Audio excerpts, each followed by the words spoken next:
നിങ്ങളുടെ ഇഷ്ട പരമ്പരകൾ എക്സ്ക്ലൂസീവായി സൺ നെക്സ്റ്റ് ആപ്പിലൂടെ തികച്ചും ഫ്രീ ആയി ഇപ്പോഴേ ആപ്പ് ഡൗൺലോഡ് ചെയ്യൂ. അവിടെ ഒരു മഹാറാണിയെ പോലെ അമ്മ വാഴിക്കും. ഞാൻ മരിക്കാത്തത് എന്താന്ന് അവര് ചോദിക്കില്ലേ? പ്രകൃതി ചികിത്സ കൊണ്ട് അസുഖം മാറിന്ന് നമ്മളങ്ങ് വരുത്തി തീർക്കും. അങ്ങനെ ഒരുപാട് മിറാക്കിൾസ് സംഭവിച്ചിട്ടില്ലേ?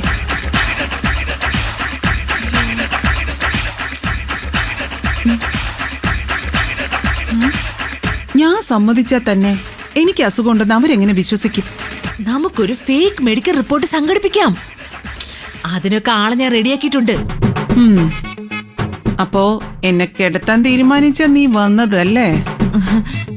എന്ത് ചെയ്യാനാ അമ്മേ, നമ്മളെപ്പോലുള്ള മിഡിൽ ക്ലാസ്സുകാർക്ക് ജീവിതത്തിൽ ഒരു ഉയർച്ച വരണമെങ്കിൽ ഇതൊക്കെ വഴിയുള്ളൂ. നീ പറഞ്ഞത് ശരിയാ. ശത്രുക്കൾ ഈ വീട്ടിനുള്ളിൽ തന്നെ ആവുമ്പോ അമ്മയ്ക്ക് ജയിച്ചേ പറ്റൂ. ക്യാൻസർ എങ്കിൽ ക്യാൻസർ, ആ വേഷം ഞാൻ പൊളിച്ചെടുക്കും.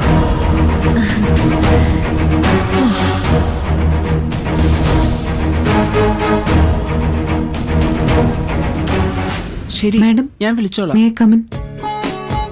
ആ നിധി, വാ വാ. മാഡം എന്നെ വിളിച്ചിരുന്നോ? വിളിച്ചിരുന്നു. നിന്റെ ഒരു സഹായം സ്കൂളിനിപ്പം വേണം നിധി. എന്താ മാഡം? സ്കൂളിലെ ഫംഗ്ഷന് വന്നപ്പോ ഗൗതം ഗോപിനാഥ് നമുക്ക് നല്ലൊരു തുക ഡൊണേഷൻ തന്നിരുന്നു. അതിനു പുറമെ പഠനോപകരണങ്ങൾ വാങ്ങാൻ സഹായിക്കാമെന്നും അദ്ദേഹം പറഞ്ഞിരുന്നു.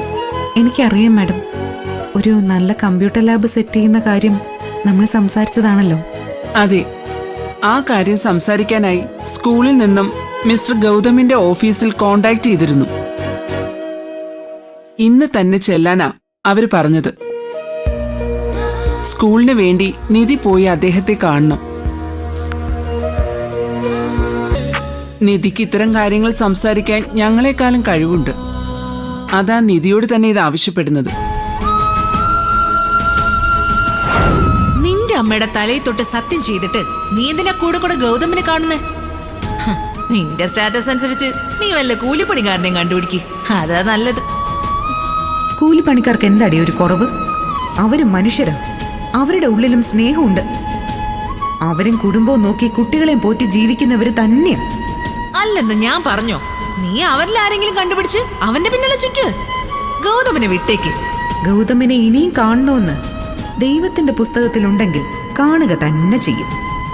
നീയോ നിന്റെ അമ്മയോ വിചാരിച്ചാൽ തടയാൻ കഴിയില്ല. ഓ, അപ്പൊ ഞങ്ങളുടെ കല്യാണം മുടക്കാനാണ് നിന്റെ പ്ലാൻ അല്ലേ?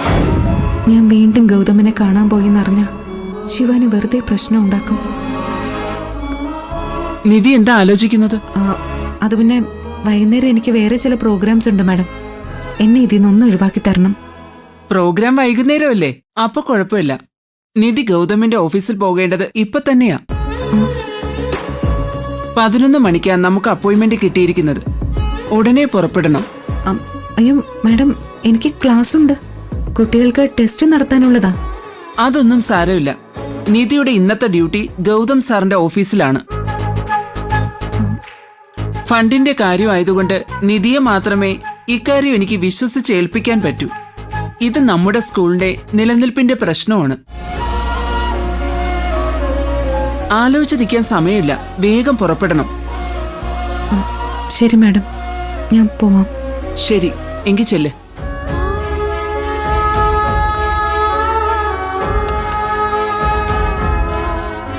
ഇനി ഒരിക്കലും ഗൗതമിനെ കാണണ്ടെന്ന് കരുതിയതാ. പക്ഷെ ഞാൻ അറിയാതെ അതിനുള്ള അവസരങ്ങൾ വന്നുകൊണ്ടിരിക്കുന്നു. ഇതെന്താ ഇങ്ങനെ?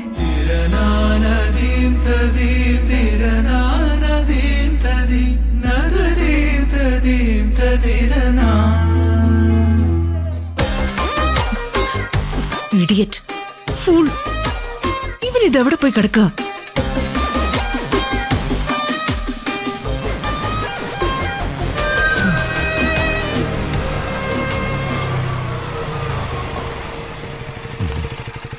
നീ എന്താ താമസിച്ചത്? ഞാൻ ഇവിടെ ഒന്ന് കാത്തു നിൽക്കാൻ തുടങ്ങിയിട്ട് 5 മിനിറ്റായി. ഓ, എനിക്കിത് കാത്തിരിക്കാൻ വയ്യ. എനിക്കും. ഞാൻ നിന്റെ പിന്നാലെ നടക്കാൻ തുടങ്ങിയിട്ട് 5 വർഷമായി. നമുക്ക് രണ്ടുപേർക്കും കാത്തിരിക്കാൻ വയ്യാത്തതുകൊണ്ട് ചെയ്തോളൂ. എന്ത് ചെയ്യാൻ? Proposal. I love you darling. പറഞ്ഞോ, നിനക്ക് എന്നോട് ഇഷ്ടമല്ലേ? നിന്റെ ഒരു കാര്യം, ഈ റോഡിൽ വെച്ചാണോ പ്രപ്പോസ് ചെയ്യുന്നേ?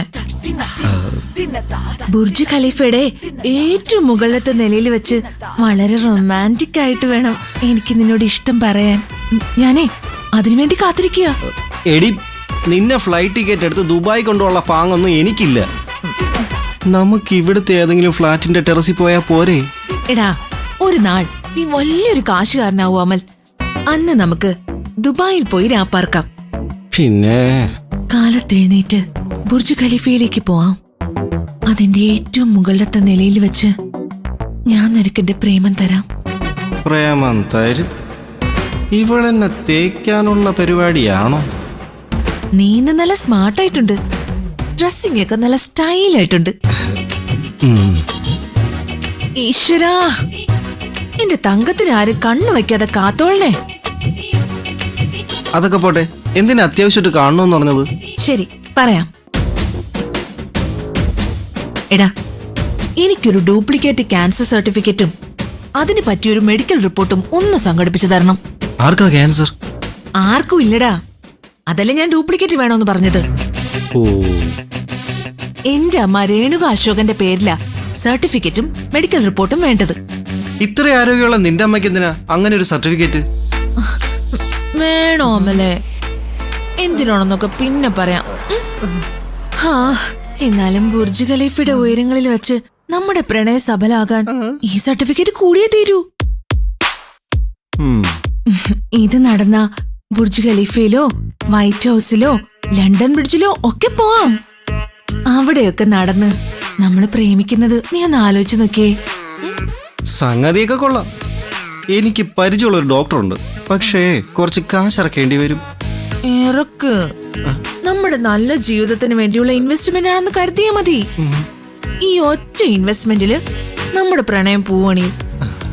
ഞാനല്ലേ പറയുന്നേ, പ്ലീസ്. ശരി, ഞാൻ മെഡിക്കൽ റിപ്പോർട്ട് സംഘടിപ്പിച്ചിട്ട് വിളിക്കാം. ശരിയടാ, എന്നാ വിട്ടോ. ബൈ. ബൈ.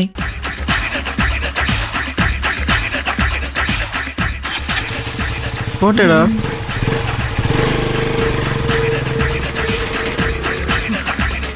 ആ സർട്ടിഫിക്കറ്റ് കിട്ടിയാലേ ഞാൻ ലോകം ചുറ്റും. ദുബായിലെ ബ്രേക്ക്ഫാസ്റ്റ്, പാരീസിലെ ലഞ്ച്, ലണ്ടനിലെ ഡിന്നർ. പക്ഷെ എന്റെ കൂടെ ഉള്ളത് നീ അല്ല അമൽ, ഗൗതം ഗോപിനാഥ് ആയിരിക്കും.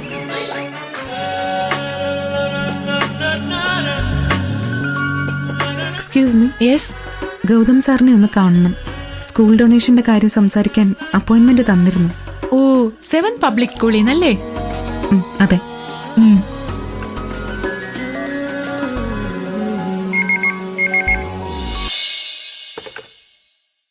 പറയൂ.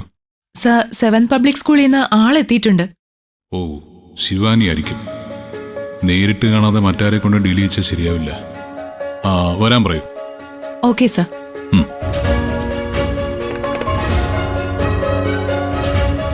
സാറിന്റെ ക്യാബിനിലേക്ക് ചെല്ലാൻ പറഞ്ഞു. ഓക്കെ.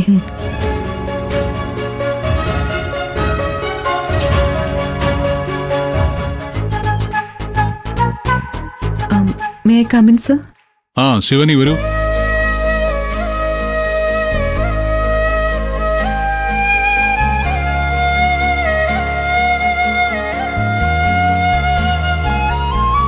സർ,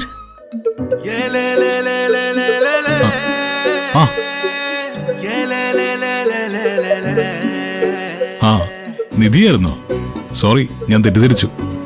അത് കുഴപ്പമില്ല സർ. ഇരിക്കും.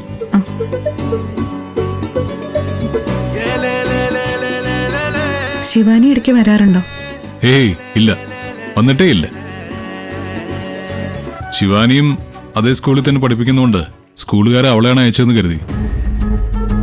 നുണകൾ കൊണ്ട് പടുത്തുയർത്തിയ ഒരു ചില്ല് കൊട്ടാരത്തിലാണ് ശിവാനി ഇരിക്കുന്നത്. എല്ലാം തകർന്നടിഞ്ഞു വീഴാൻ ഒരു വികൃതി കുട്ടി വലിച്ചെറിയുന്ന ചെറിയൊരു കല്ല് മതി. എന്നിട്ടും അവൾക്ക് അതിൻ്റെതായ ടെൻഷൻ ഒന്നുമില്ല. ഹലോ, എന്താ ആലോചിക്കുന്നത്?